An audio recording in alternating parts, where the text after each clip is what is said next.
Welcome back to another episode of the Young Guides Podcast. I'm Keaton, and this is... I'm Kyle. But first, a word from our partners. First up, we want to talk about Heather's Choice. If you go to the Heather's Choice website and use our code TheYoungGuides15 at checkout, you can get yourself 15% off site-wide. So go check them out. We got packaroons for snacks. We got dinners. We got breakfasts.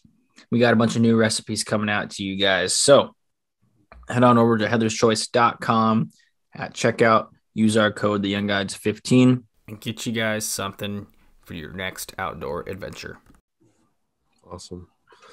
For our next partner, we have Lucky Bug Lures, home of the Bingo Bug, Zombie Max, Fusion Extreme, Lucky Plug, F-Bomb, and Pike Bomb.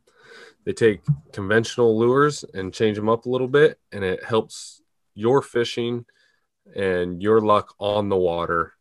Go check them out. www.luckybuglures.com. Go get yours today.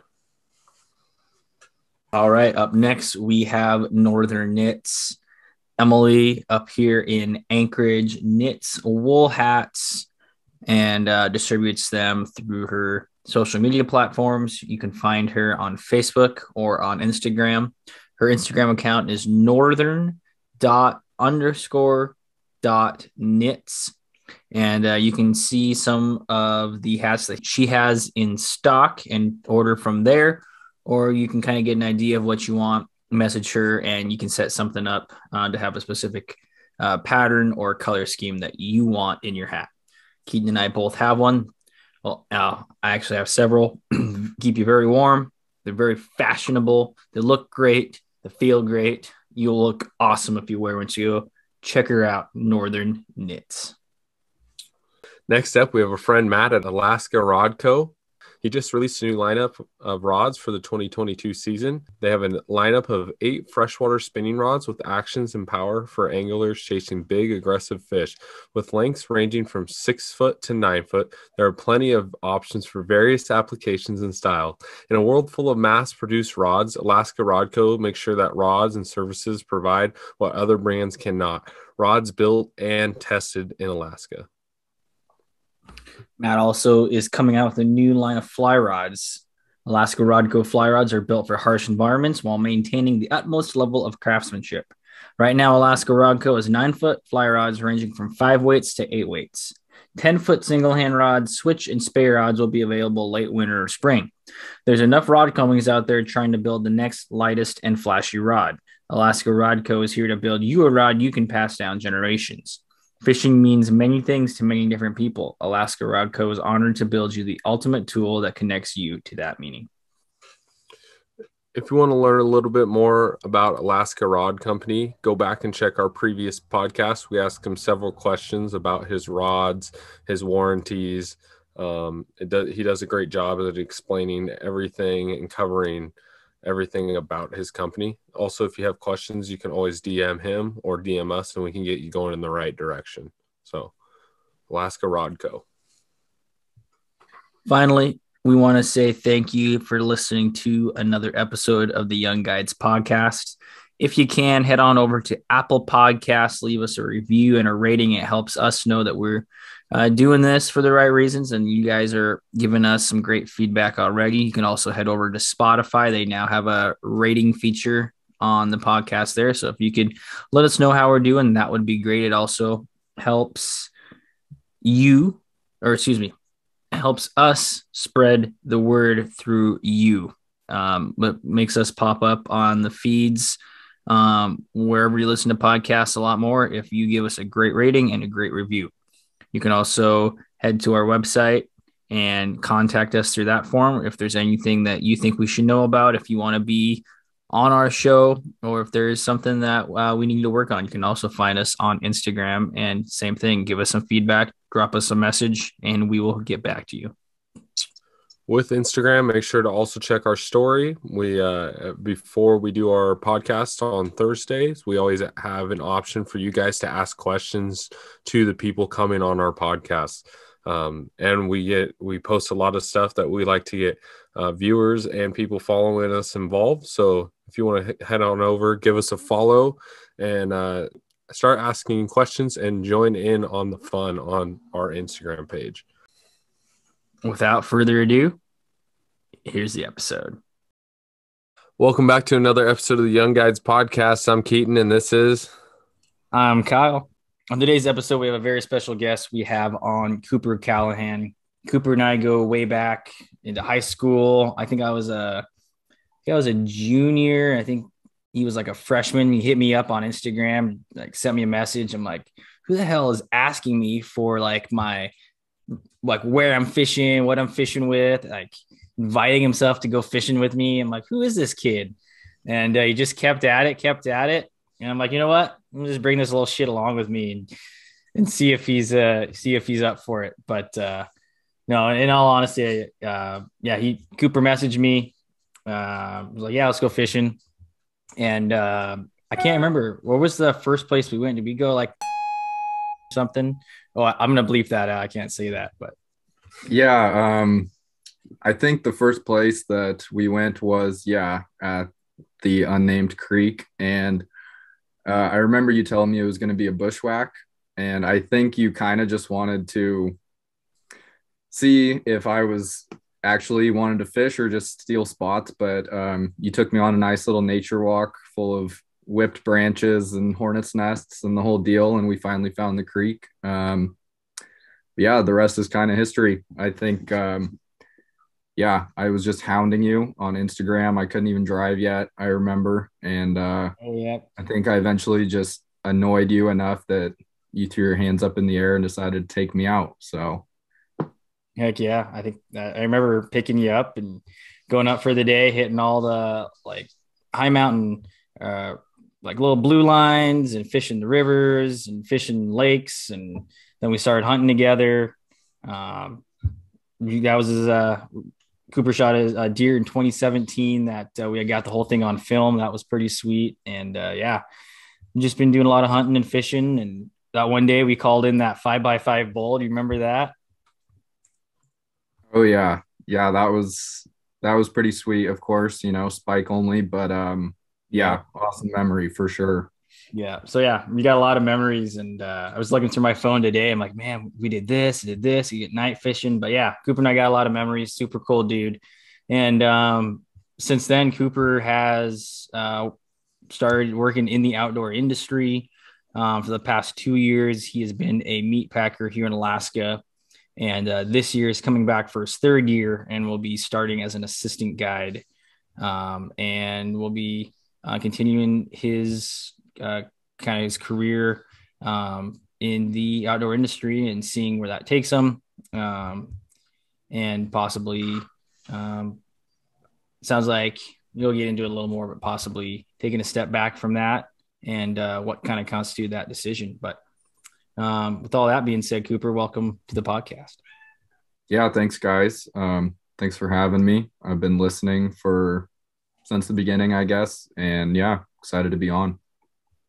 Heck yeah.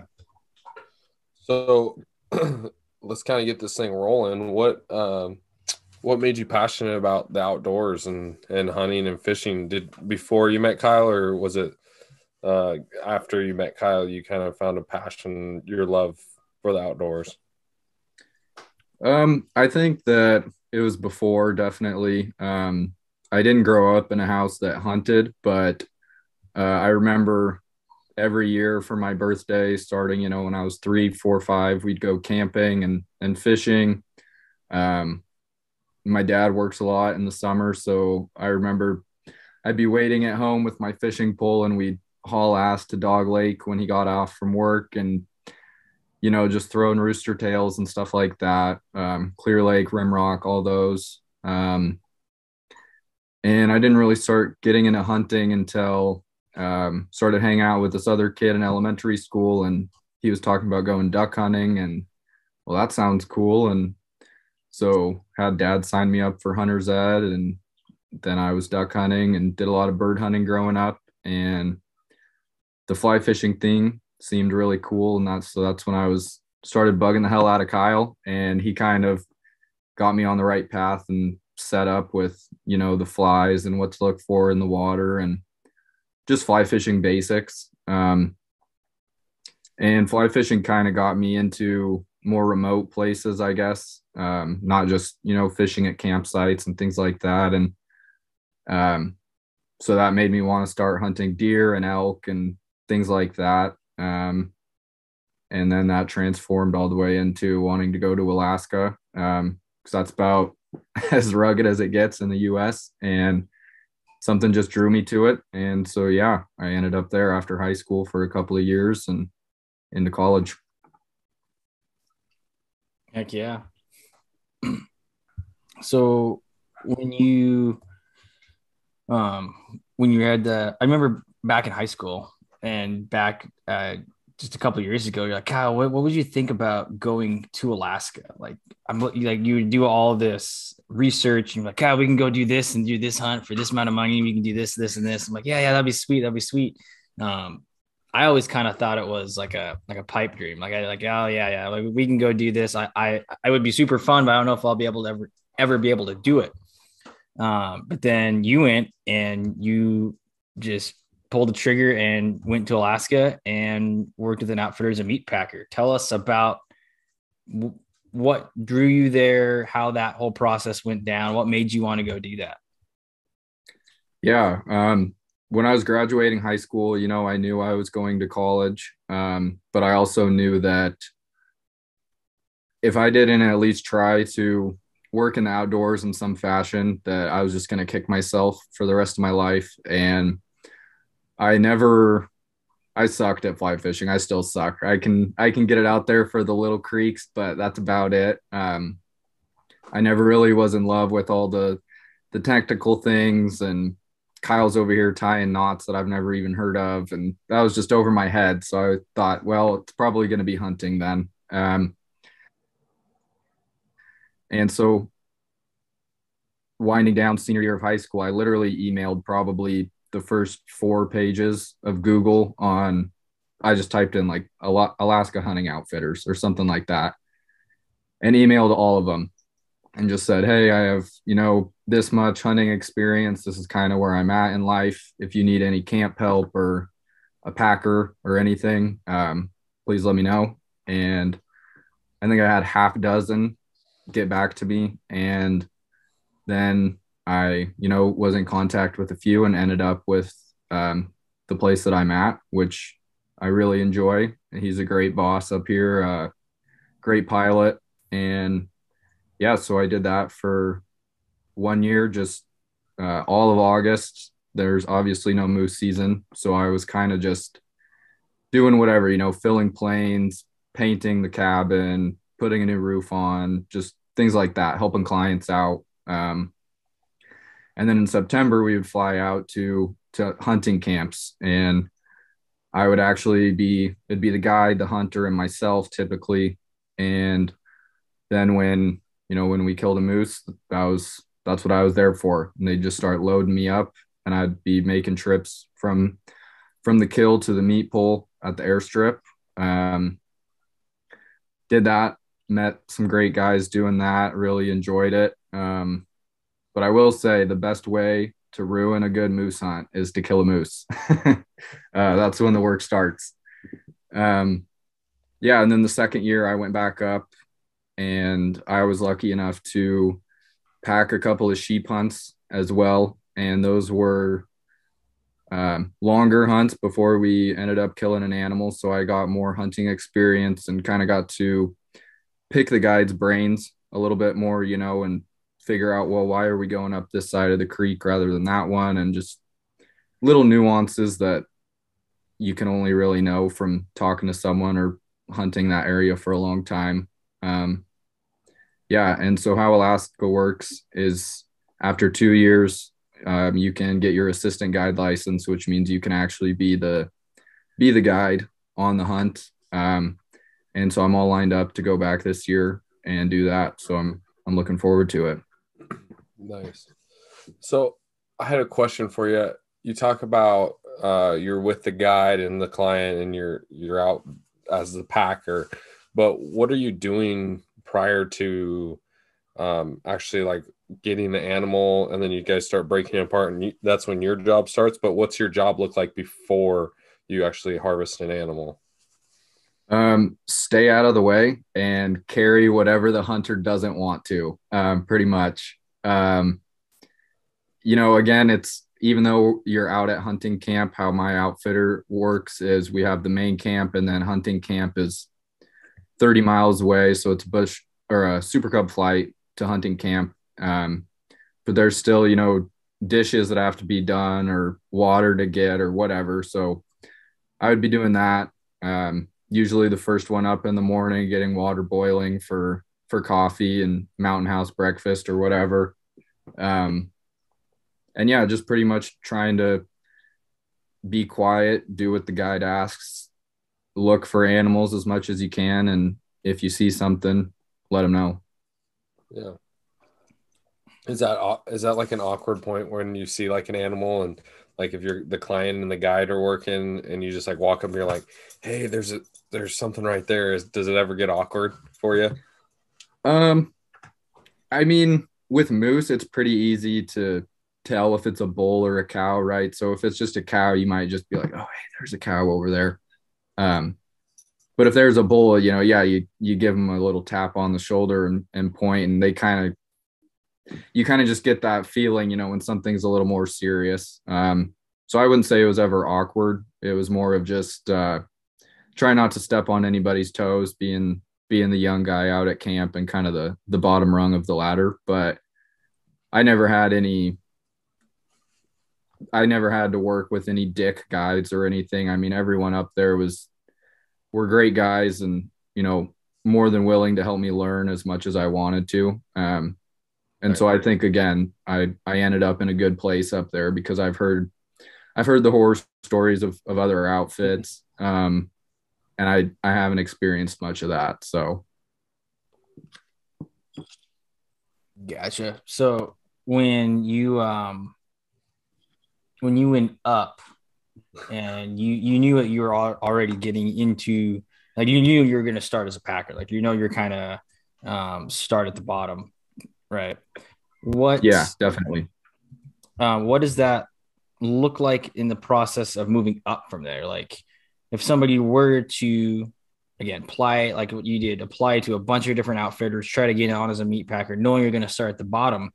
If somebody did want to eventually work their way up, become an assistant guide and then a licensed guide, what does that look like? Should somebody like be going above and beyond? Does it take a certain type of person? Do a lot of people work as a meat packer for a year or two and decide this isn't for them? Or does an outfitter decide that they don't move up? What does that whole process look like? I think it's a little bit of all of the above. Obviously the biggest thing is you have to want to do it. You have to show up again next year. The outfitter has to want you again next year. And yeah, I mean, packing, it's not fun when you're packing moose. That's why you're there, to get paid, to do that. And you don't get paid very much at all. But I think if you just, show the outfitter that you're trying to learn, you're trying to improve your skills, you're trying to gain familiarity with the hunting areas, and that you're willing to come back up and do it again. Most outfits are going to have some turnover year over year. Or, maybe a guy that did 2 hunts last year can only make 1 because he's having a baby or whatever, life happens. And so I think just making sure you always have that foot in the door. And I was lucky enough to where just after my 2 years, there was some spots available. A guy retired and things like that. So it just worked out for me that way. Nice. How long do people usually stay as a packer before they start moving up? I mean, like I said, so in Alaska, to get your assistant guide's license, you have to have 60 days of hunting in the field in Alaska. Half of that at least has to be working for an outfitter in some fashion. Mm-hmm. And then, some basic certifications like wilderness first aid, CPR, stuff like that. So most guys, if they've been doing it for 2 years, they want to take that next step if they've already sunk 2 years into it. So I'd say, if you're if you made it that far, you can find somewhere to guide, probably. Maybe not with the guy that you packed for. But again, if you just look online, there's always outfitters hiring for something somewhere. Gotcha. I'm sure it's similar in fishing, like you've experienced. There's turnover and there's folks coming and going, and if you kind of make a name for yourself a little bit and stay on everybody's good side, and good things kind of happen. No, for sure. And I mean, in Alaska, for one, it's really not that big. There's not a lot of people up there. There's only so many outfitters. It's like once you're in the industry, like people know who you are. And so, like you said, as long as you stay on good terms with people and people know you're a hard worker, know what you're doing, it sounds like you can kind of move around and be known. You don't want to be the asshole that everybody knows about, right? You want to be the guy that puts in the work and is a good dude, because I think I talked about this on earlier podcast. I don't know if it was ours or on the Average Alaskans, but the outdoor industry really isn't that big when you think about it. Like everybody knows everybody, and yeah, staying on good terms with people, that's super important in everything, but especially in our industry when it's everybody. If you don't know somebody, you know somebody that knows that person. So yeah, definitely. And it's not even, I think the first two things that you said are the most important, just willing to work hard and being a good guy, or at least being a good guy when you're at work. Because obviously, nobody knows everything and there's always something to learn. And I've got a ton to learn still. But you just have to take advantage of the opportunities that are offered to you, I think, is the biggest thing. No, for sure. When you came on as a packer, do you feel like the company that, or the outfitter that you worked for, wants to see long-term out of you? Do they want to see you become, take those steps and become a guide? Or did you feel like, oh, this guy's just hiring me to be a packer for this season? And, or is there like kind of, we kind of talked about it right there, but is there mixed feelings depending on who you work for? Yeah. I mean, the first year I had no idea. I didn't even know if I wanted to come back.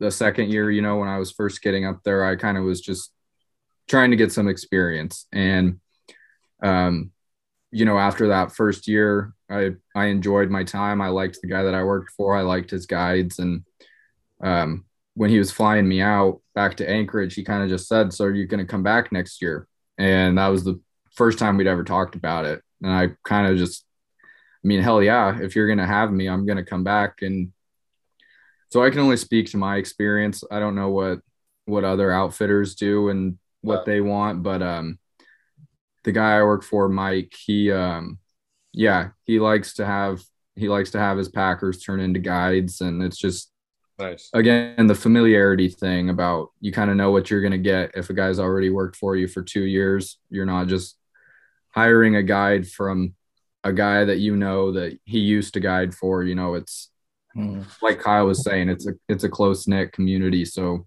they like to try to keep their boys close, I guess. Yeah. We kind of talked to a little bit about it on some previous podcasts, but it's almost like getting that first-time client out, right? Like you can show them how to be a respectful, this is how it should be done. This is how we release fish. This is how this is done. And you kind of get them in the program, hopefully going the right direction, And I assume that's kind of the same way with being, kind of growing your own guides, starting from the start. You can show them how you want your operation ran, and it's probably like really rewarding to see that person go from a packer to maybe a lead guy or assistant guide. Yeah, absolutely. Like you just said, every outfit runs a little bit different. And so it definitely just helps on the learning curve for everybody and makes everything more efficient if you already know how camp runs, and you can kind of show the first year guys how it runs, and the outfitter, he already has a million things going through his head, and the last thing he wants to be doing is showing the new packer where the fuel is for the plane and all that. So it helps if you can delegate, And I think that's one of the biggest values of keeping the people that you started with. Yeah, for sure. What's the, I guess, I don't want to say competition, but like, what are you competing with other people who are interested in becoming Packers? Like, is your outfitter receiving a bunch of emails and phone calls and messages that they want to be Packers, and he's kind of having to choose from a pool of people, or how does that look like? I mean, like I said, when I was leaving the first year, I kind of had my second year offered to me already. But I don't think there's ever an issue of finding enough Packers. I mean, we're going to have 3 new guys this year. Last year we had 2 new guys. And for various reasons, they just didn't like it. One of them was a Texas boy who maybe bit off more than he could chew, if I can say that. And yeah, so I mean, people come and go. Like I said, Alaska is just such a huge commitment alone because it's so far away from everything else. But there's always people interested. So I think that there's not a lack of interest, but I don't think it's like you have to submit a resume and an application year over year. Again, just going back to that familiarity thing. If you can just stay, if you're good to them, they're going to be good to you. Did you have an interview process when you first started packing? Like when you sent the email, did the guy like call you up and was like, hey, let me get to know you a little bit or anything of that sort? Was he kind of like, sweet? Yeah, I mean, he definitely, Mike called me. We talked a few times on the phone. The first one was just kind of, how old are you? What have you hunted before? Do you really think that you can carry a moose quarter on your back? Do you really think that these mountains aren't too steep? Yada, yada, kind of just call my bluff a little bit. And then the second time he called, he was kind of more just like, hey, how tall are you? What's your weight? Like plain data, stuff that he needed for figuring out fuel when he's flying and all that good stuff. But honestly, it was pretty low key. And the first time I met the guy is when I was sitting at Lake Hood and he pulled up on his plane and he shook my hand and I was in his plane flying away 10 minutes later. So it was, it was kind of weird like that, but I think that's just kind of how it goes for a lot of people that aren't from Alaska that are coming up to work for the first time. Yeah. That's gotta be like, that could be a little nerve wracking, especially if maybe the outfitter's not the best guy. I mean, we had a guy on and kind of told us some horror stories about that, where it's like you fly off in the plane and then the guy's like, well, I'm not paying you and you're not getting home until you do this, Yeah. And it's like, that's got to be a little terrifying, or at least your instincts have to run through those situations a little bit. I mean, I think I was so naive my first year that I was just so excited to be, in a bush plane, and it's like, holy smokes, like I'm actually doing this. I'm up here. I'm flying out to bush camp. And, but yeah, after being there for a few weeks and talking to other guides and hearing those horror stories, I was kind of like, holy shit. Like, I hope this isn't one of those places, because it's going to be a long summer otherwise. Yeah. But it was not at all. So it turned out great.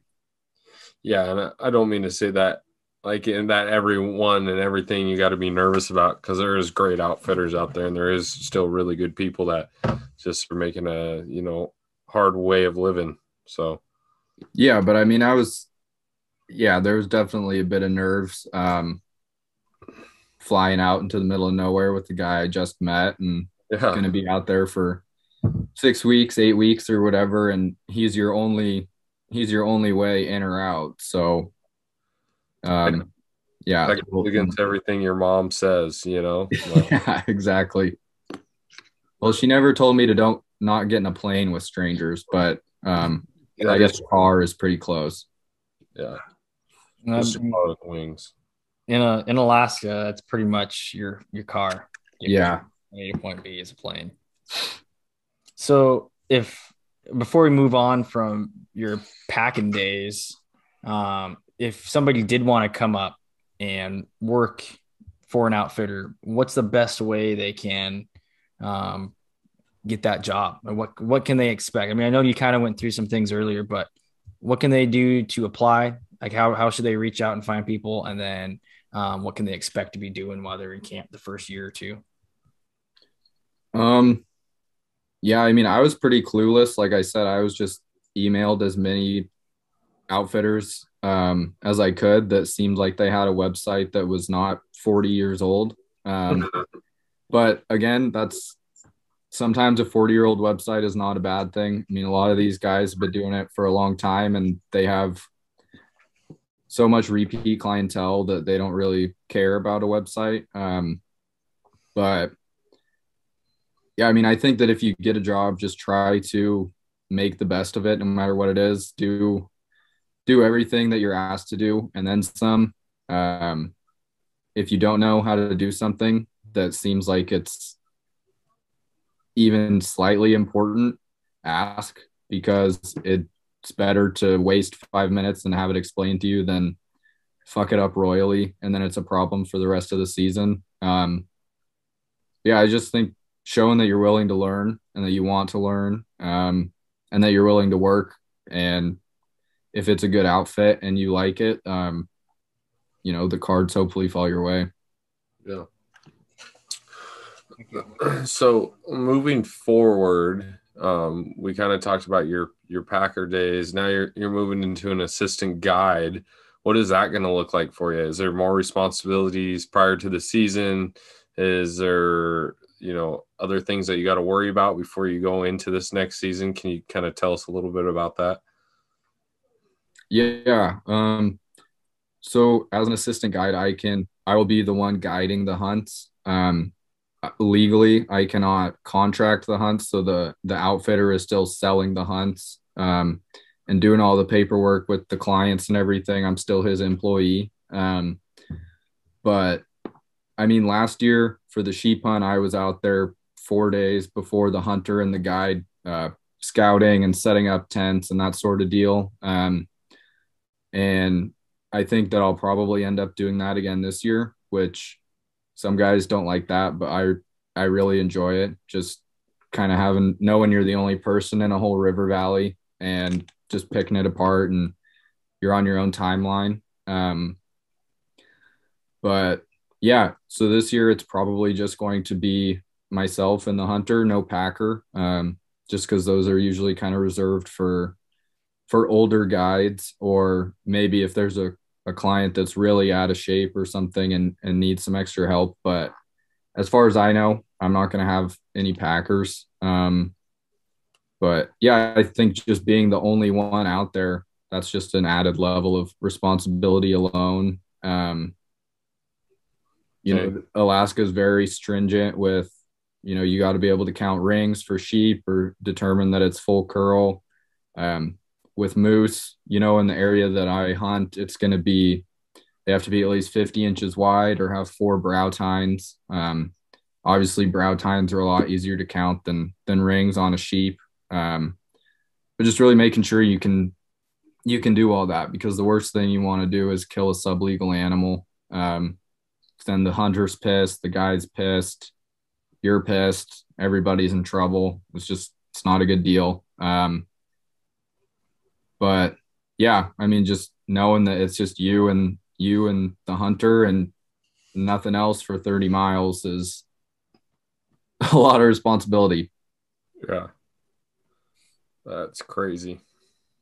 Yeah, it's pretty mind-blowing. The first time I went out there, you can yell as loud as you want, no one's gonna hear you. I'm getting eaten by a bear. Oh, that's terrible. Oh, yeah, speaking of that, go ahead, Cooper. Sorry. Oh, I was just saying, heaven forbid. I'm knocking on wood right now. Well, I don't know. This is kind of off topic. Did you guys hear about that guy on the base here in Anchorage that got mauled and killed by that brown bear?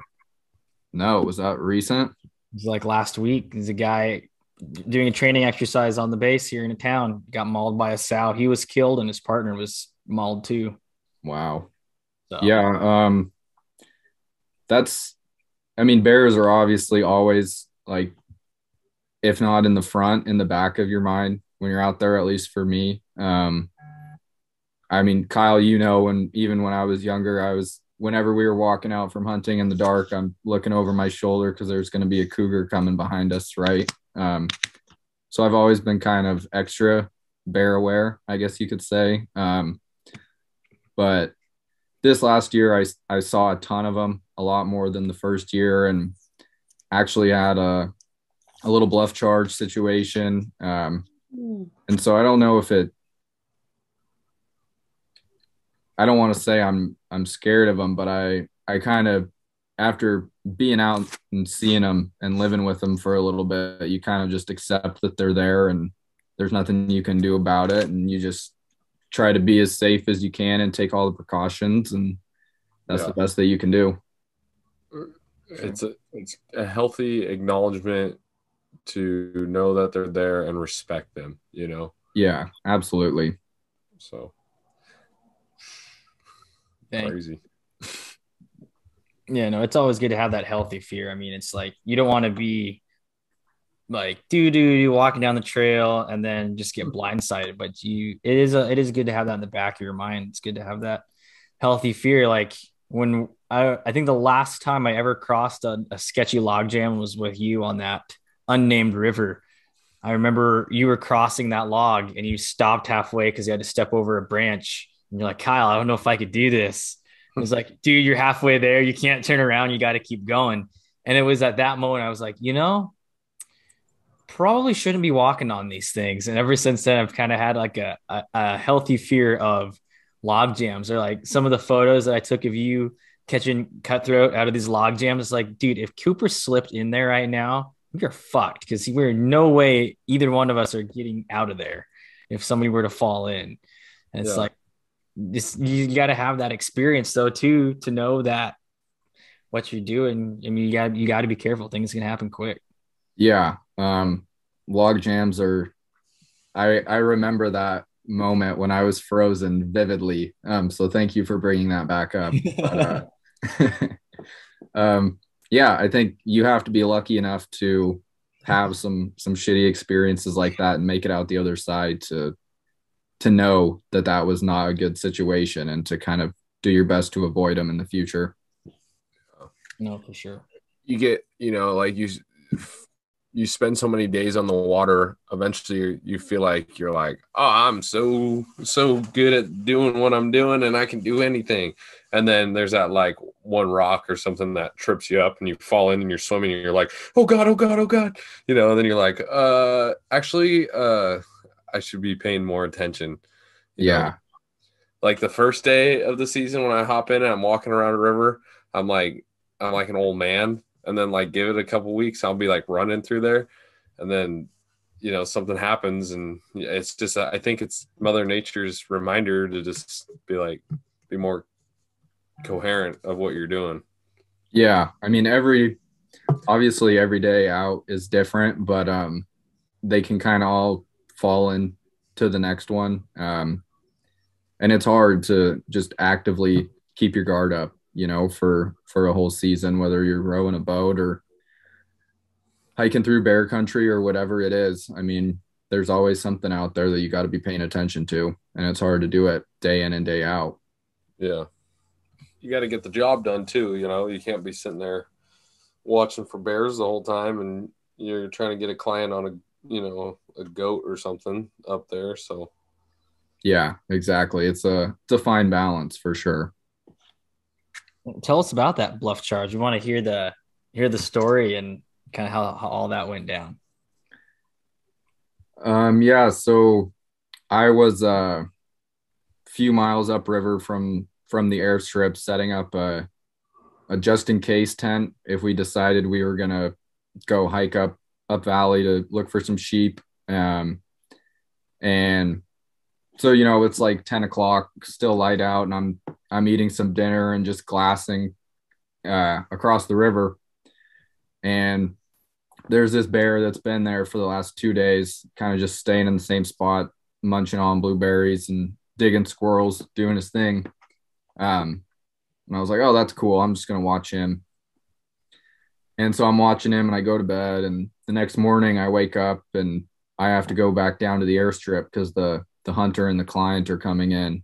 And so I'm packing up little by little and figured, well, I should probably see if that bear's still over there, see if he's downriver or something.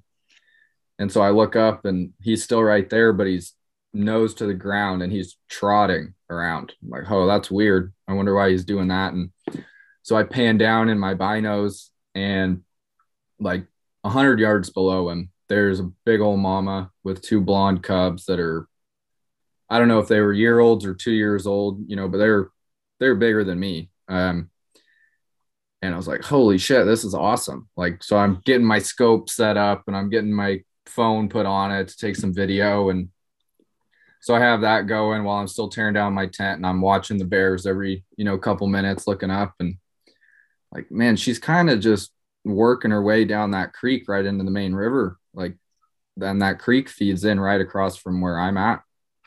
I better pay attention. And so she keeps coming down and she was probably 700 yards away when I saw her. And now she's at like 250, 200. And they're obviously coming down this little draw now.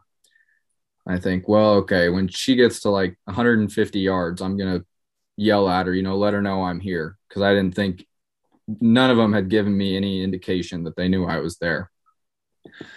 And so she gets to about 100 yards, 150. And so I kind of walk away from the bushes so she can see all of me. And I have my whole backpack ready. I'm about ready to start walking down at this point. I'm waving my hands, hey, bear, hey, bear. And she kind of looks at me just briefly and just keeps moseying on down. And she gets to like 50 yards. And I'm screaming at her now, like, calling her every name in the book. I don't think the podcast needs to hear everything I called her, but and she kind of disappeared into the alders, because Kyle, every freaking creek in Alaska has got alders on it. And so I don't know where she's at now. And so I put one in the chamber and she just comes hauling ass out of these alders, like 30 yards away, 25 yards away. And she's, woofing and smacking her paws on the creek and say, okay, if she gets halfway across this creek, I'm going to have to shoot her because the creek's only, 10 yards wide, if that, 5 yards. And she takes like 2 steps into the creek and I'm like finger on the trigger, about to touch one off.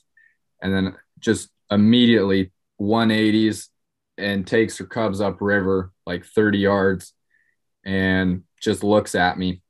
And I was like, okay, this is my cue. And I just started walking downstream, turning around every 50 yards, just making sure she's staying on her side. And she just sat there with her cubs and watched me until I got around the bend and couldn't see her anymore. But yeah, I told Mike when he landed us, man, I have never been so happy to see you in my life because I need a shot of whiskey or something because I was yeah, that was the closest encounter I've had so far. Yeah. Did he bring a client with him when he came? So he flies the guide out first, and then the hunter. So it was the guide with him, and so I told them the story, and they after knowing I was okay, they had a good laugh about it, and I got what I asked for. I got a little shot of whiskey, and then he buzzed up river and circled back to camp. And when he came back, he said, yeah, she's still right there. And those are some big cubs. So glad you're down here. Cause it could have been, like I said, a few more steps and that would have just been a whole shit show one way or another, whether she got me or I got her. So I'm glad it didn't get to that. Yeah, for sure. Dang, that's scary. So I'll go ahead, Keaton. I got one question before we move away from that. Y'all go. So what laws are in place up there for like when is it okay if to like shoot a bear and when is it not okay? Is this some gray area I'm walking into?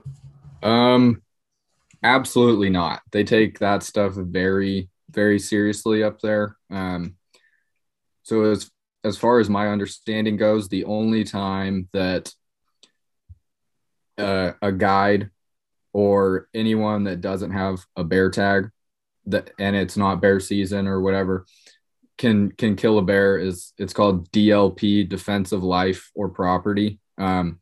So if a bear's tearing up your tents and you've tried everything you can to get it to stop and it won't, or it's tearing up a plane or trying to get into a cabin and you're screaming at it and it won't get out of there, those are justifiable reasons. Or if your life is in danger, if you're getting charged by a bear or your hunter is getting charged by a bear, or mauled, then that's also a justifiable reason. And then if that does happen, you have to get a hold of the Alaska State Troopers as soon as you can. And for me, that would be in-reaching Mike, my boss, and then he's got a satellite phone or he'll in-reach the troopers.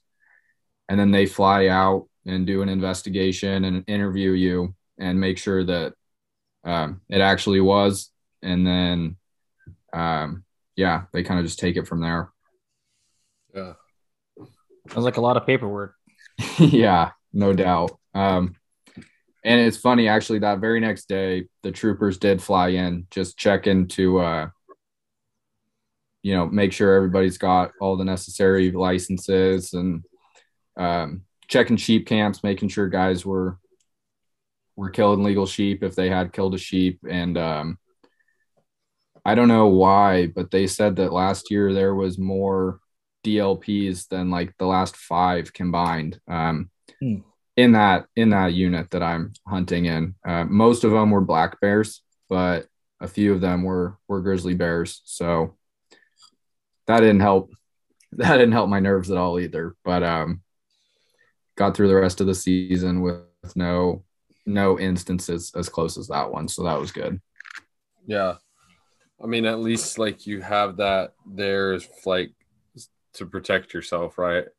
I mean, I know you're going out there, but no one wants to get mauled by a bear or watch someone get mauled by a bear. So yeah, definitely not. And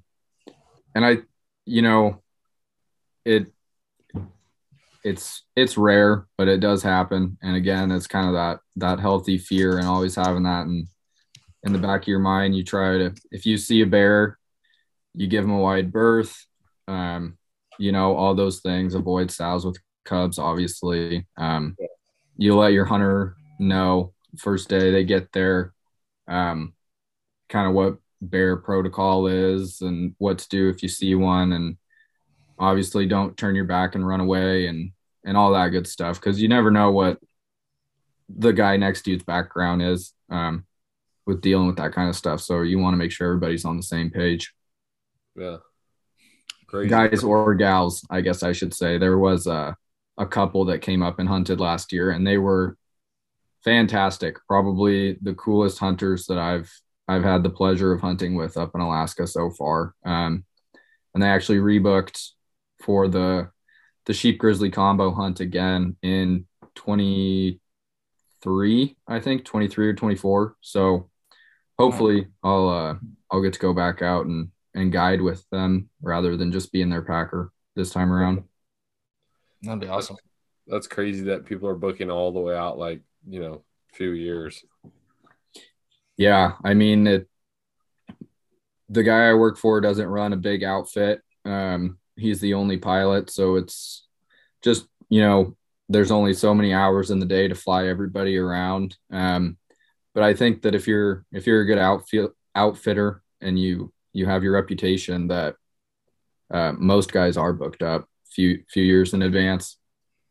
Yeah. Okay. One more question before you get away kind of from the bear stuff. Are you allowed to carry spray, or can you not bring that in the plane? You strap that to a wing, or you guys just carry firearms for self-defense? Obviously getting from Seattle to Anchorage, you can't bring spray. I don't even think you can have it in your checked luggage, just because it's pressurized. But I don't I don't carry spray. I have a rifle that I have with me at all times. Most guys have a rifle. Well, everybody has a rifle. Some guys will carry a sidearm on either like their backpack, hip pocket, or like a chest protector too. Um, but I've thought about doing a sidearm as well, but haven't got there yet. I feel pretty good with my rifle, but again, you never know. But it's kind of just more of your peace of mind and having it and not having to use it rather than not having it and needing to use it. And you're shooting that 375, right?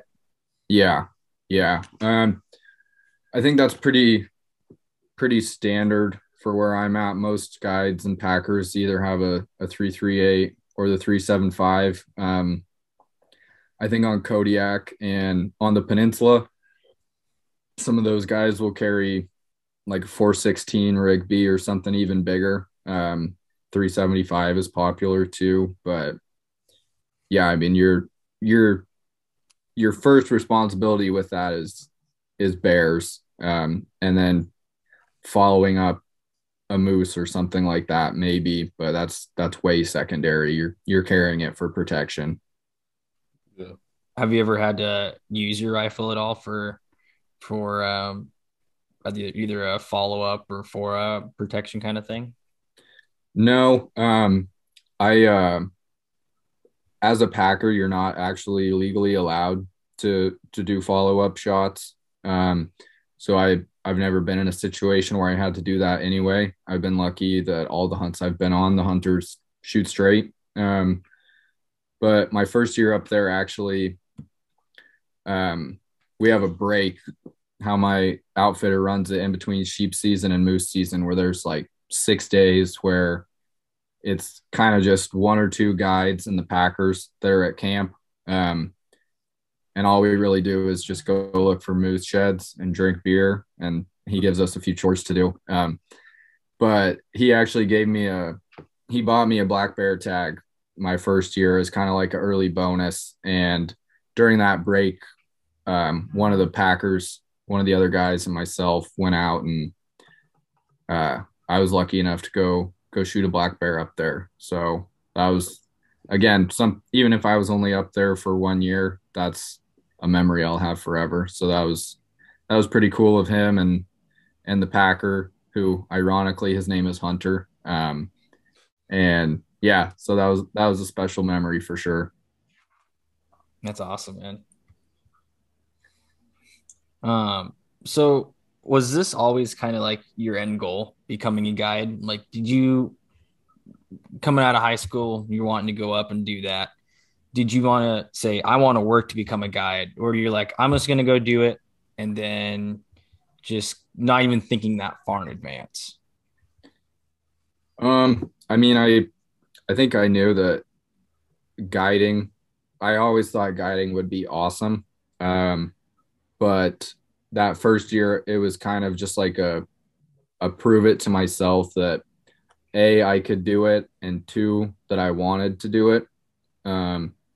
And I checked both those boxes. And so I went up the second year, and then it was kind of just a no brainer, to get my assistant license, because obviously you get paid more when you're guiding rather than packing. So yeah, I mean, I think now I'm going to try to do it as many years as I can. And obviously, I'm graduating college, and I've got a job lined up after that. But they're being extremely supportive, I guess would be the right word, of my other endeavors, such as Alaska, and they're giving me 5 weeks off this summer. And in the future, it'll probably only be one hunt a year, maybe 2 weeks. But but yeah, I'm definitely going to try to squeeze out as much Alaska as I can while my legs can still do it. That's awesome. You got to do it while you're young, and enjoy it. And like you said earlier, like you do it now because in a few years you might not be able to. So Yeah, exactly. I mean, life happens fast, and if that's not kind of already on your radar, it's hard to pick it up once life gets going. So yeah. I've been lucky that everything's kind of just fallen into place so far. So I'm hoping that I can keep the good luck going for at least a couple more years because yeah, I'm looking forward to being able to guide this year, and I'd like to do it as long as I can, like I said. Yeah. Heck yeah. So what are some of the challenges that you face like up in Alaska as an Alaska hunting guide? Is there closures, or is there anything like rule changes that kind of affect you, or any challenges in general that affect you as like a packer hunting guide or being part of the outfit? Um, I think I don't know if it's necessarily a challenge, but something that I had to kind of adapt to is that being a guide is very much it's a customer service job at the end of the day. And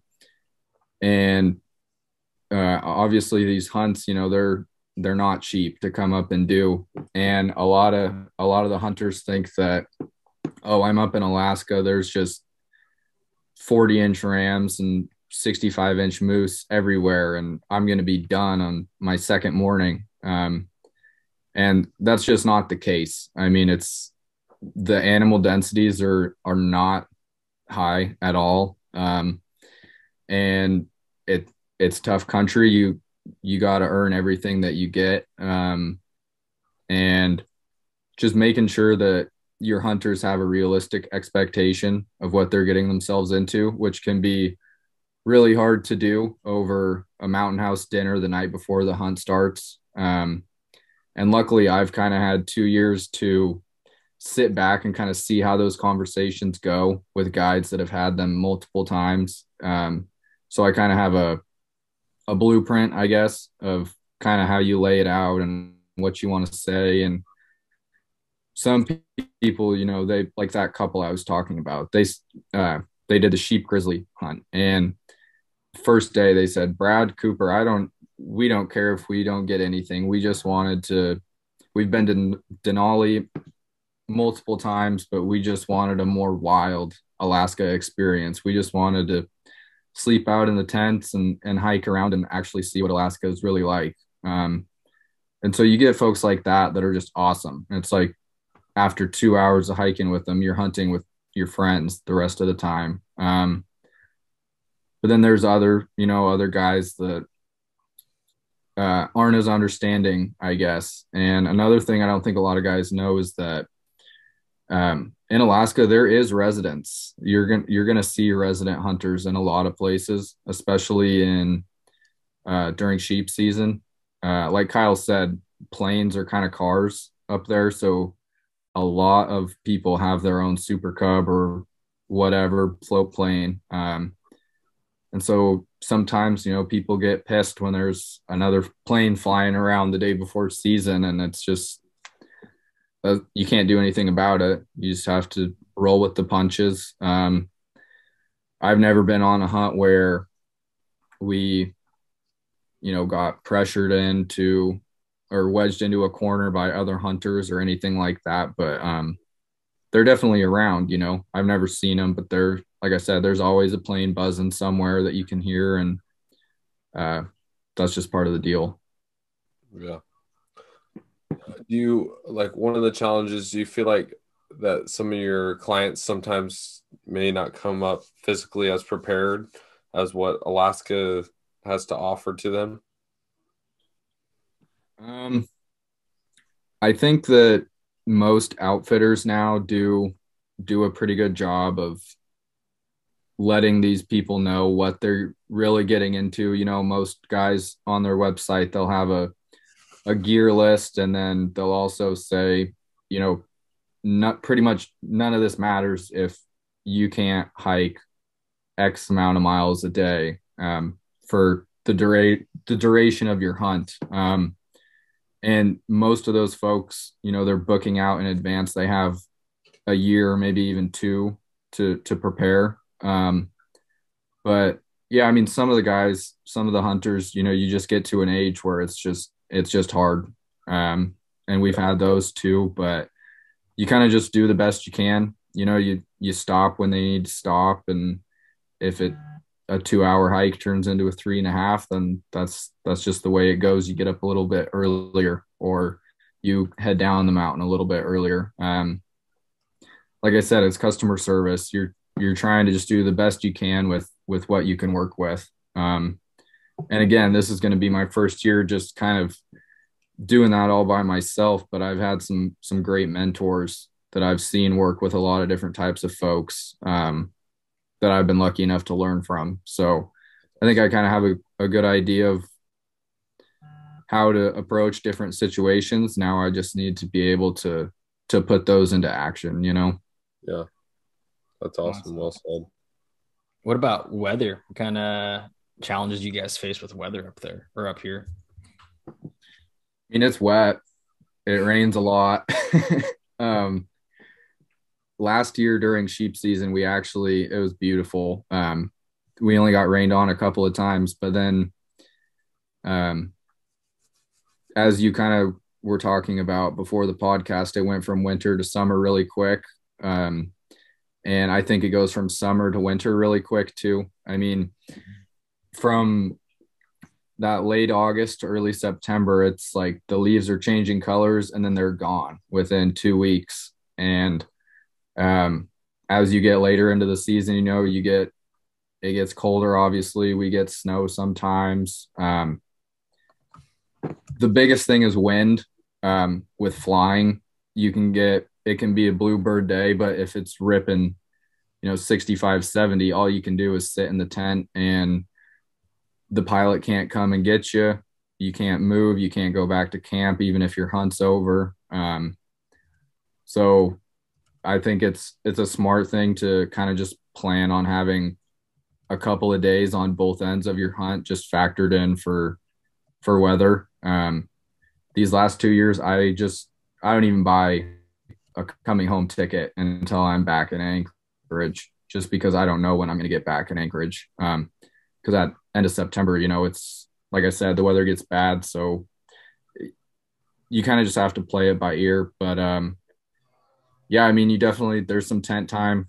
Bring a book if you're going to go out there. But yeah, again, there's nothing you can really do about it. So you kind of just have to make the best of what you get.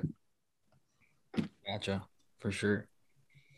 Well, kind of on a more positive note, what are some of the benefits or some of the best things about being a hunting guide in Alaska? I mean, for me, being able to go sheep hunt every year is pretty awesome. I might not ever have my own sheep tag in my life, but just being able to go and hunt them every year, the country they live in is worth the walking alone. And then when you actually find them and you're getting the scope on them, and a lot of these hunters, it's a once in a lifetime dream, and just helping those guys realize that dream. It's very fulfilling. And obviously no one's ever going to get rich being a guide.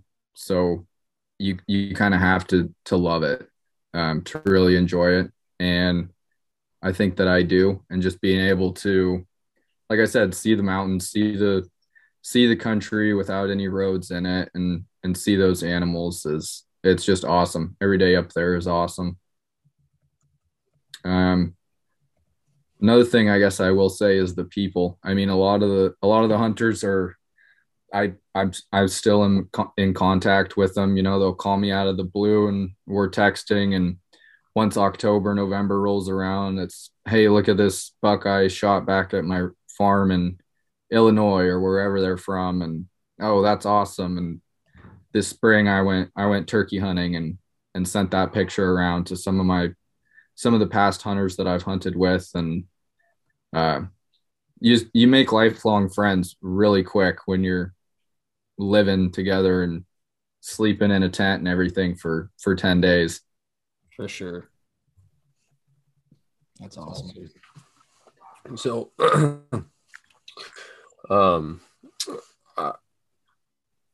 hold on, sorry.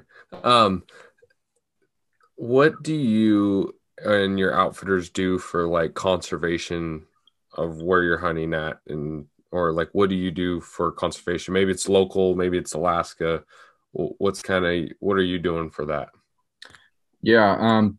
So me personally, I'm and this I hate it when people say this because it's not really like boots on the ground conservation, but I'm a lifetime member of the Sheep Foundation and the Rocky Mountain Goat Alliance. I think that's a good place to start for anybody that's into not even hunting those animals, but just wants to make sure they're still there to hike up and look at or take pictures of or whatever. And there's a great organization in Alaska called the Alaska Professional Hunters Association, and they do a lot for the outfitting community, and they collaborate a lot with Wild Sheep Foundation and Alaska Fish and Game to make outfitters and pilots available to do sheep surveys, moose surveys, things like that. Wolf flyovers in the winter and in like the predator management zones, I think. Is that what they're called, Kyle? Well, something like that. I think so. Something like that. So I'm a member of that association as well. And then just little stuff too, I mean, it's rare, but you come across an old camp from a resident hunter or something like that, or maybe it was a guide that left early or something, and heaven forbid, but they do leave their trash sometimes. And just making sure that you're leaving things better than you found it, which I think is just a good rule of thumb for anybody that's outside anywhere. But yeah, I mean, being down here and working up there, it's hard to justify flying up and helping out with a sheep count or something like that. And it's so remote that a lot of that is just done by airplane anyway. So for me, at least, I try to just put as much money as I can into the organizations that are funding the folks that are actually able to do that kind of stuff. Yeah, that's awesome. That's super cool. I feel like even if you don't have the time to be a part, be in a cleanup or be part of it, or being part of, any of these organizations, like you said, just giving money to these events or these organizations to help them complete and do conservation work to make sure that there's fish, there's goats, there's bears, there's moose, there's deer, all of it for the future, because like at the end of the day, it's like you want your kids or the next generation to be able to do what you're doing. Yeah. And I don't know if this is necessarily conservation related exactly, but just talking to folks in the airport in Seattle and Anchorage and even up here at school, when hunting gets brought up, more times than not, folks have a negative connotation when it comes to hunting, and just being willing to talk to them about what you actually do and what those organizations do. You're kind of surprised. Most of these folks are really receptive to it. And I've met some really good people up here that would have never touched a gun or a bow and have no interest in hunting. But I think, at least I hope, I think that the conversations that I've had with them and what they've told me is they don't see us running around as Bambi killers, drinking Bud Light and shooting deer out of the Ford pickup, I think just being able to win one non-hunter at a time goes a long way, because hunters throw a lot of money at conservation, and I don't think that gets looked at enough outside of the hunting industry. Yeah. I think it's important, as anglers and hunters, there's a bridge that comes up, but there's a missing link right in the middle, right? And we're trying to connect that middle link and just trying to, inform people about certain things or talk to them about, showing them, like you said, that we're not shooting them out of our Ford pickups. Like you're getting on the ground, you're going out and you're doing work and trying to do the best, most ethical hunt that you can. Cause like nobody, I feel like some people get a like rap that we want to just like hurt the animals and we want to just watch them suffer. And it's like, no, we're trying to make ethical kills. We're trying to harvest like good meat. We're trying to do the best things, leave no trace, clean up garbage. I mean, the majority of anglers and hunters that I see that walk out with like garbage in their backpacks or in their nets or in their boats or whatever, we're all just trying to make it a better place. I mean, I'm not saying that there isn't, but those people, but like you said, we got to find a way to bridge that gap. For sure. And yeah, you were talking about clean meat, and that I totally, this went over my head. But another thing I found that is effective is inviting folks over to, hey, do you want to, I shot this turkey. Do you want to come over I'm cooking turkey tonight? Or, oh, I have some deer back straps that I'm going to barbecue. Do you want to try it? And half of the folks, oh, you keep the meat? Like they think that it's just a shoot, cut the head off and go type of deal. And I think showing that you're utilizing the animal goes a long way too. And showing that you do have a respect for what you're doing and you do love the animals that you're hunting. And some people, that's hard to wrap their head around. Yeah. And like Alaska is a good example too, where a lot of folks don't know about the regulations, where you can't just go out there and shoot a baby sheep. You have to, it has to be 8. It has to be a mature animal. And I think folks respect that too, where you're almost explaining trophy hunting to them without using the word trophy. So I think we hit some good topics on like conservation and stuff. I'm just talking about what is important for us as hunters and anglers.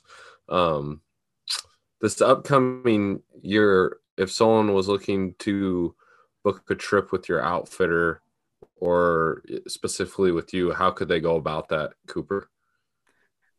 Yeah, my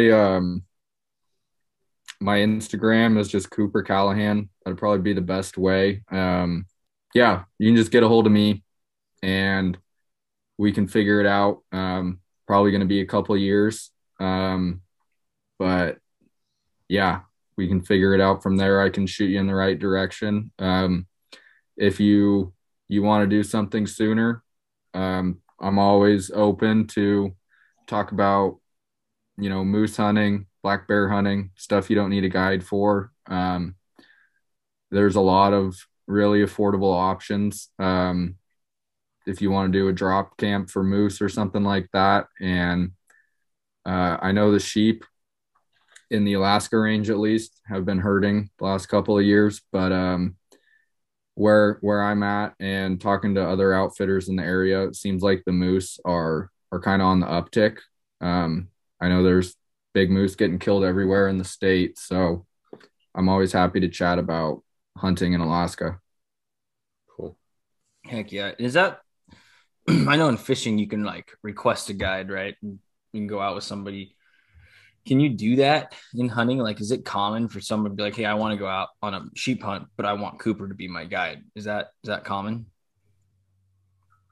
I mean, I think that if I know you or if you're familiar with a guide and you're booking through the outfitter and you say, hey, I'd like to hunt with so and so, they'll do their best to get you hooked up. Like I said, that couple, I'm gonna be going back out with them when they come back up. And I'm just so looking forward to that. We're gonna have a ball. So yeah, I think that if you know where, if you have a friend or whatever, or a guide that you want to hunt with and find out what outfitter he's working for, most of them will work with you on that. Sweet.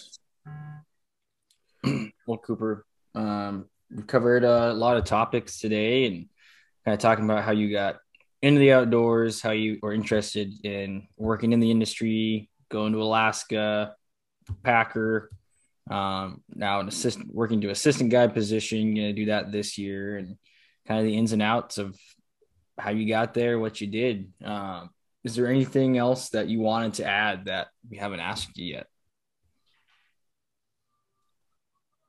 I would just say that if you're someone that's thinking about doing something like this, whether it's fishing or if you want to be an elk guide in Utah or Montana or whatever it is,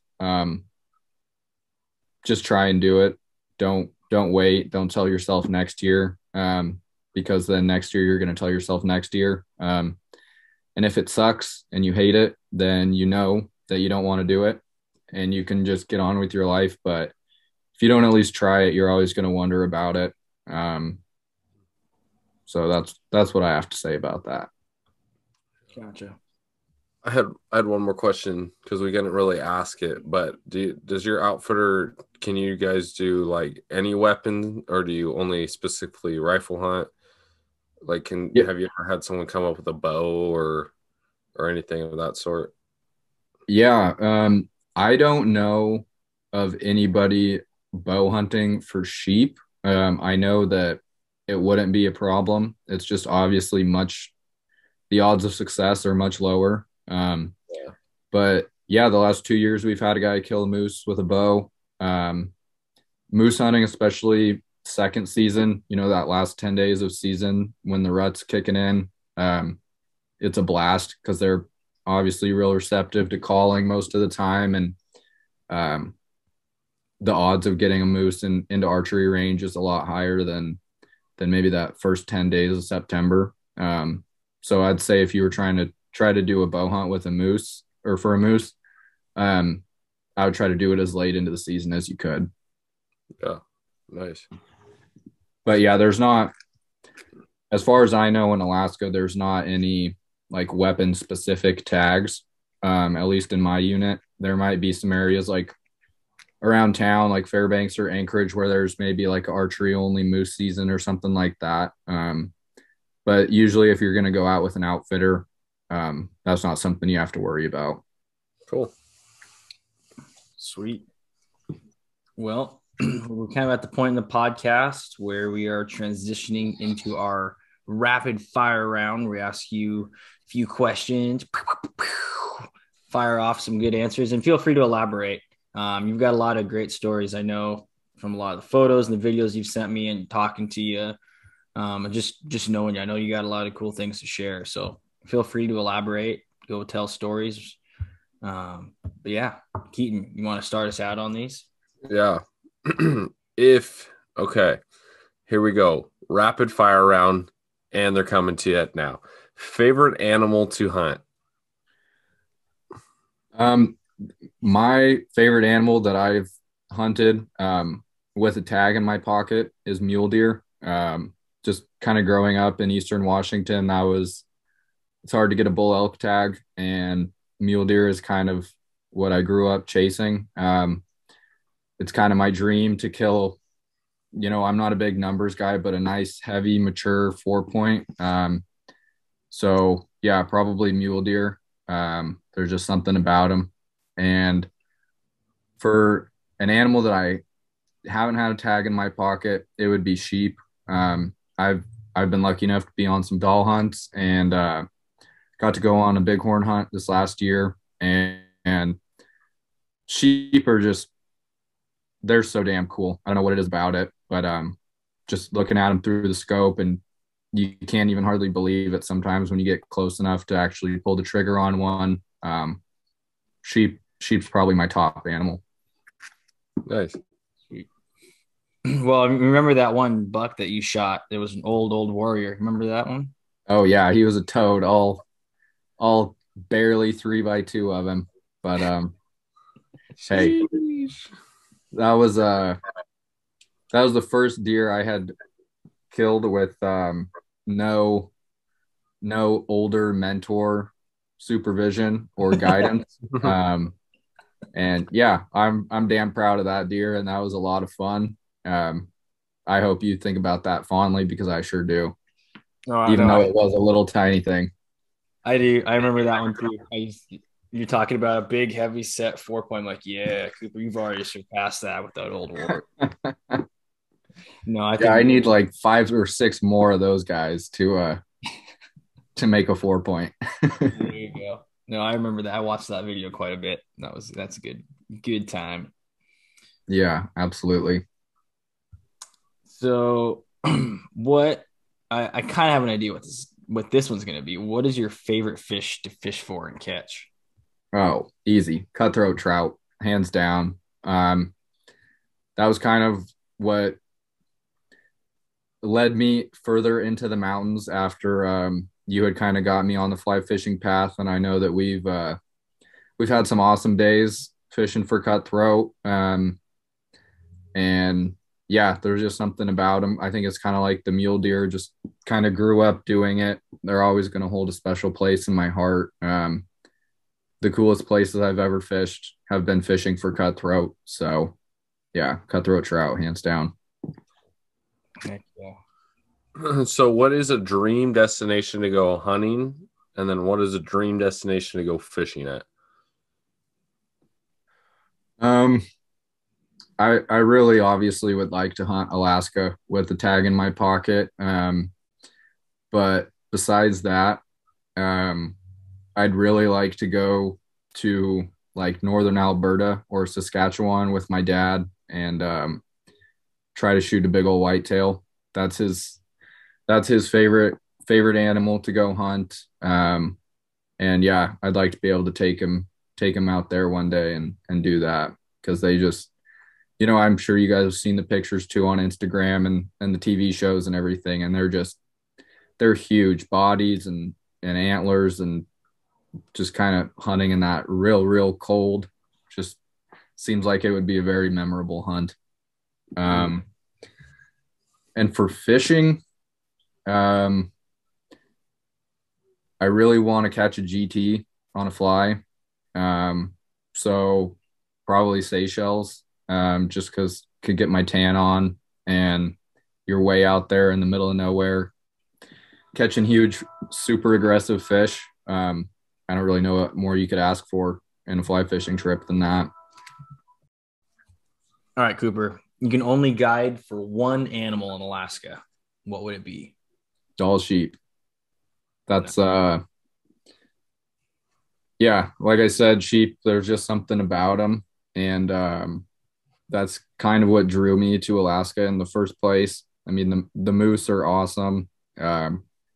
The bears are awesome. The caribou are cool, but yeah, there's just something about where those sheep live up there that there's nothing else like it.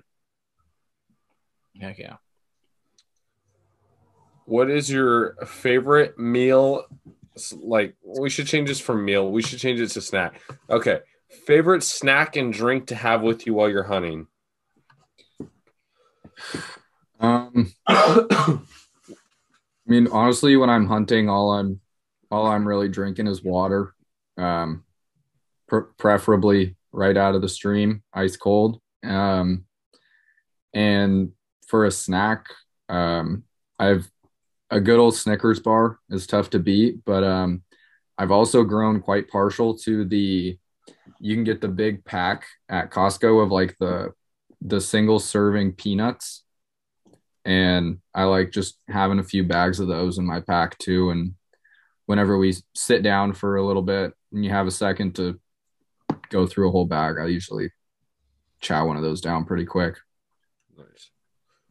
Nice. That's nice. Favorite music to listen to when you're either driving to a spot, or maybe you're in your tent and you're stuck in the weather when you're guiding. Are you playing music? Are you playing podcasts? What are you listening to?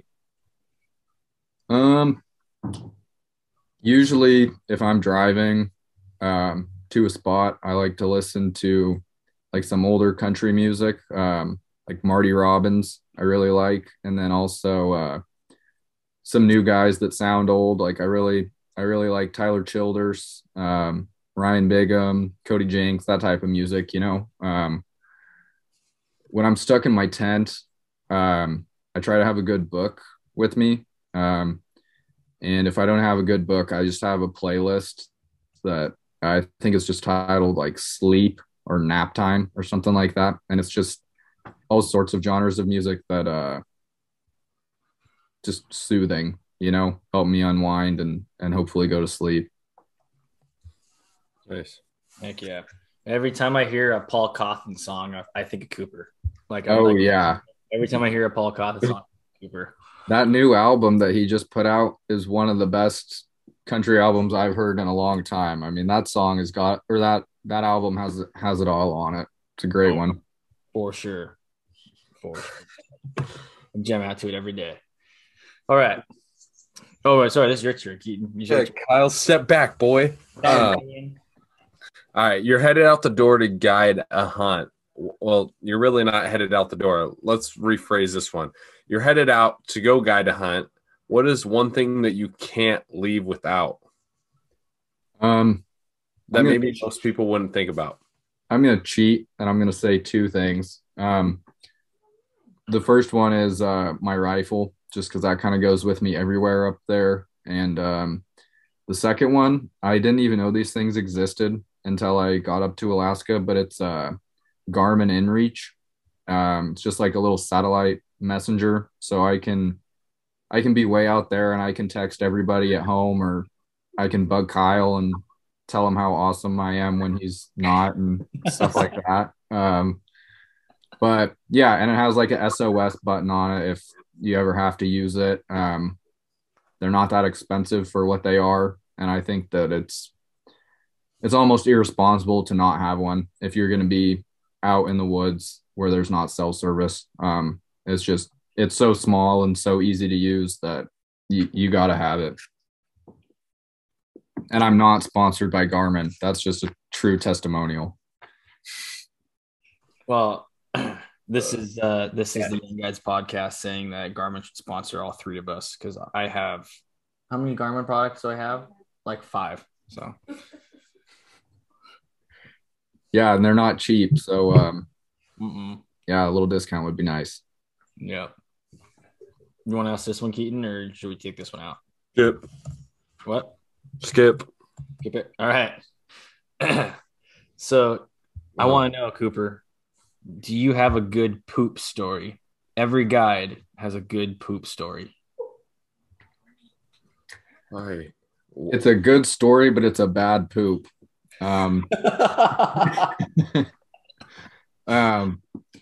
So the very first moose that I ever had to pack, it's at a camp where you have the airstrip is on the other side of the river. So you have to, like there's a raft that has rope on both sides of it. And it's a whole process to swing yourself across, but you have to do that load by load. And so I was doing that and I hadn't eaten anything all day. And I'd just been pounding water because it was warm and, I was sweating a bunch and I had to go. I could feel it. And I was like, okay, well, I can get down to the river at least and pull my toilet paper out and everything. And like 30 seconds later, I'm like, oh, this thing's coming out now. Like I gotta go. And so I literally just fall down like onto my pack, loaded up with moose, and unstrap myself and like roll over like twice and pull my pants down and start doing my business. And yeah, pretty much long story short, the whole day was that. And I learned to always eat even when I'm not hungry when you're up there, exerting a lot of energy and sweating a bunch, because if you just put water in, I think you know what's going to come out. Yeah. Jesus. We can, we're gonna leave that one in there for every rapid fire round, Keaton, for sure. Yeah, that Oh might be my a little God. too graphic. So you guys can use your discretion on that, but I'm an open book. Oh, I love it. Wait till we get like a timid guide on here and we're like, yeah, so tell us about your poop story. And the guy's like, fuck you. All right. Hey, Todd's was a poop story, wasn't it? Yeah, that was a poop story. Yeah. Well, that's Todd. I mean, Todd, you can't say Todd and story in the same sentence and not have poop somewhere in there. or never mind. All right. Well, we'd love to end our podcast with, since you told us a poop story, let's go out on a lighter note. That's a good idea. What is your favorite hunting or guide story? Oh, geez. I think probably my very first hunt. I was like 10 or 11 maybe, and I kind of missed the boat on waterfowl season. I took hunter's ed in like February, and so I was just itching to get out, and my dad and I and two of my other good buddies and their dads, we all went down to the Klickitat and went turkey hunting. And I didn't know at the time, but it was like the last weekend of season. So the birds had been getting talked to for 2 months, and it was tough hunting. But my dad had never turkey hunted before either. And he was trying to learn this slate call on the go. And he was scratching some hen clucks out, and it was just absolute shithouse luck. This big Tom came in and we got him. And yeah, that was just an awesome memory and a good way to start off my hunting career, and something that my dad and I talk about a lot still. So I'm sure that'll continue for the rest of our lives. Of course. That's awesome. Well, Cooper, we appreciate having you on the podcast. We've been talking about having you on pretty much ever since we started, but we were able to finally have a time to sit down and chat. And I know we talked a lot about becoming a packer and moving up to a guide and what that kind of entails, but we didn't really get into a whole lot of stories. We got some good stories, but I know you probably have a lot more that you could definitely share. So we'll definitely have to get you back on and talk more stories.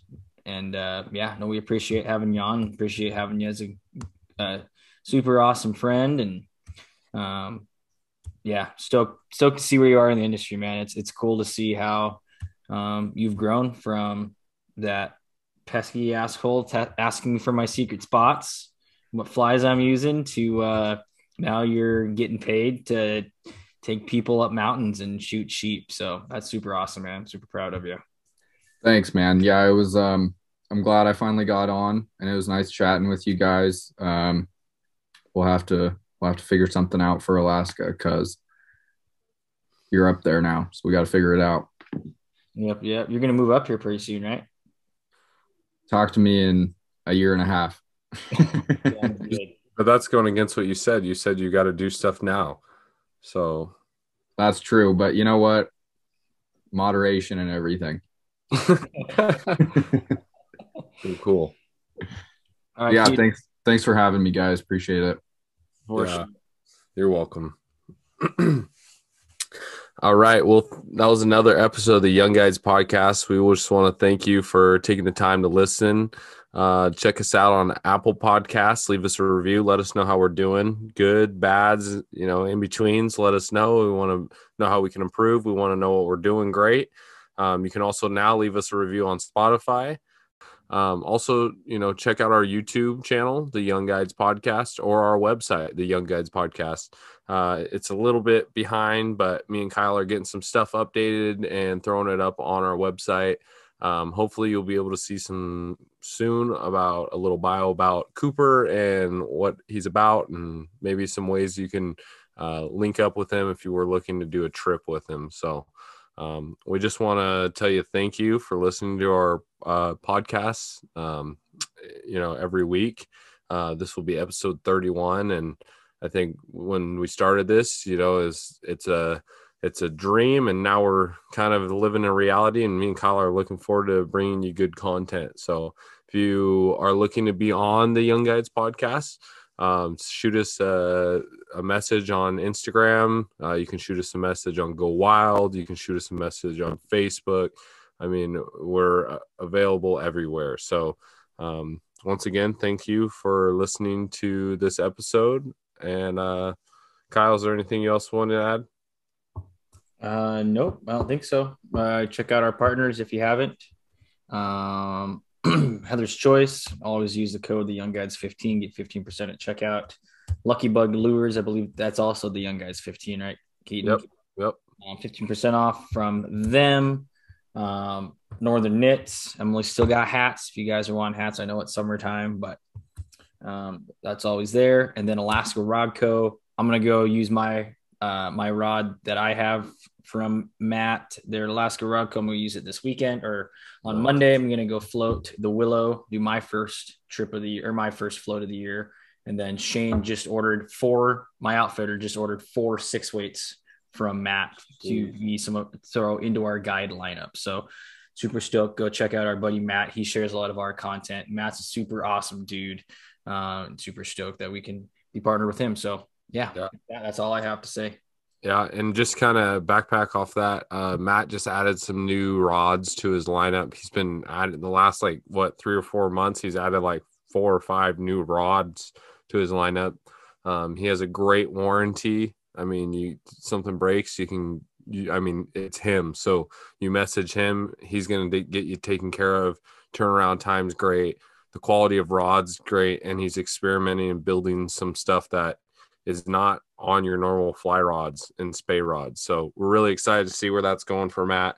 And I think with that being said, this was another episode of the Young Guides podcast, and we will catch you on the next one.